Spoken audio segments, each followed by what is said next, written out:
ಆ ಸೂತ್ರಕ್ಕೆ ವ್ಯಾಖ್ಯಾನ ಬರೆಯುವ ನಿಜವಾದ ತಾಕತ್ತಿರುವುದು ಯಾರಿಗೆ ಅಂದರೆ, ಆ ರೀತಿ ಮಾತುಗಳನ್ನು ಬಲ್ಲವನಾಗಿದ್ದರೆ ಅದರ ಒಳಗಿನ ವಿವರ ಏನು ಅಂತ ತಿಳಿಯುವುದು ಸಾಧ್ಯವಾಗುತ್ತೆ, ವಿವರಿಸಿ ನಮಗೆ ಉಪದೇಶಿಸುವುದಕ್ಕೂ ಅರ್ಹತೆ ಬರುತ್ತೆ.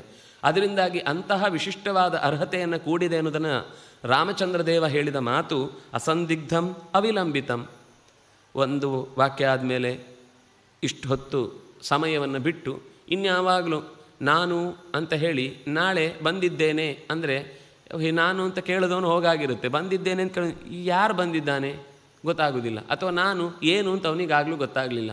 ಹೀಗೆ ಅಸಂಹಿತತ ಅನ್ನೋದು ಒಂದು ಬಹಳ ದೊಡ್ಡ ದೋಷ ಆಗುತ್ತೆ. ಹಾಗಾಗಿ ವಿಳಂಬ ಇಲ್ಲದೆ ಅದ್ರುತಂ, ಹಾಗೆ ಅಂತ ಹೇಳಿ ಒಂದರ ಮೇಲೆ ಪದವನ್ನು ಇನ್ನೊಂದು ಮುದ್ದೆ ಮಾಡ್ತಾ ಹೋಗಿ ಹೋಗಿ ಹೋಗಿ ಏನು ಹೇಳಿದರು ಅಂತಲೂ ಗೊತ್ತಾಗದ ಹಾಗೆ ಮಾಡಿದರು. ಏನೋ ಬಡ ಬಡ ಬಡ ಬಡ ತುಂಬ ಮಾತಾಡಿದರು, ಏನು ಹೇಳಿದ್ರು ಗೊತ್ತಾಗಲಿಲ್ಲ, ಅದೂ ತಪ್ಪಾಗುತ್ತೆ. ಮಾತಿನಲ್ಲಿ ವೇಗವೂ ತಪ್ಪು. ಉರಸ್ಥಂ ಕಂಠಗಂ ವಾಕ್ಯಂ ವರ್ತತೆ ಮಧ್ಯಮೇ ಸ್ವರೆ. ಅದು ಹೃದಯದಿಂದ ಹೊರಟು ಆ ಧ್ವನಿ ಮೇಲಕ್ಕೆ ಕಂಠದತ್ರ ಬರುವಾಗ ಆ ಸ್ವರ ಅನ್ನೋದು ನಾವು ಮಧ್ಯಮವಾದ ಸ್ವರ. ಮಧ್ಯಮ ಸ್ವರ ಅಂದರೆ ಎದುರುಗಡೆಯವನಿಗೆ ಕೇಳುವುದಕ್ಕೆ ಎಷ್ಟು ಸ್ವರ ಹಾಕಿದರೆ ಸಾಕು. ಅದು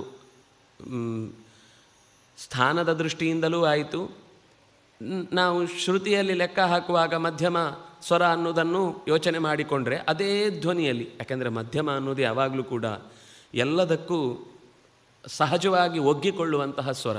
ಅಲ್ಲಿಂದ ಶುರುವಾದರೆ ಮೇಲಕ್ಕೆ ಹೋಗೋದು ಸುಲಭ, ಅಲ್ಲಿಂದ ಶುರುವಾದರೆ ತಗ್ಗಿಗೆ ಬರೋದು ಸುಲಭ. ಇದ್ದಕ್ಕಿದ್ದಂತೆ ಎಲ್ಲೋ ಮಂದ್ರದಲ್ಲಿ ತಗೊಂಡು ತಾರಕ್ಕೆ ಹೋಗುವಾಗ ಗಂಟ್ಲು ಕಟ್ಟುವುದು ತಪ್ಪಾಗುತ್ತೆ, ಅಥವಾ ತಾರದಲ್ಲಿ ಶುರು ಮಾಡಿ ಮಂದ್ರಕ್ಕೆ ಬರುವಾಗ ಗಂಟ್ಲೆ ಬಿದ್ದು ಹೋದರೂ ಕಷ್ಟ ಆಗುತ್ತೆ. ಅದು ಮಧ್ಯಮ ಅನ್ನೋದು ಯಾವತ್ತಿಗೂ ಕೂಡ ನಮ್ಮನ್ನು ಹೆದ್ದಾರಿಯ ನಡುವಿನಲ್ಲಿ ಕರೆದುಕೊಂಡು ಹೋಗುವ ಧ್ವನಿ ಹಾಗೆ ಗುರಿಯನ್ನು ಮುಟ್ಟಿಸತ್ತೆ ಅನ್ನುವ ಹಾಗೆ ಎದೆಯಿಂದ ಹೊರಟು ಬಂದ ಕಂಠದಲ್ಲಿ ನಿಂತು ಕೇಳಿಸಿಕೊಳ್ಳಿಕ್ಕೆ ಶ್ರುತಿಬದ್ಧವಾದಂತಹ ಮಾತು ಇದಾಗಿತ್ತು. ಇಷ್ಟು ಹೊತ್ತು ನಾವು ಕೇಳಿದ್ದು.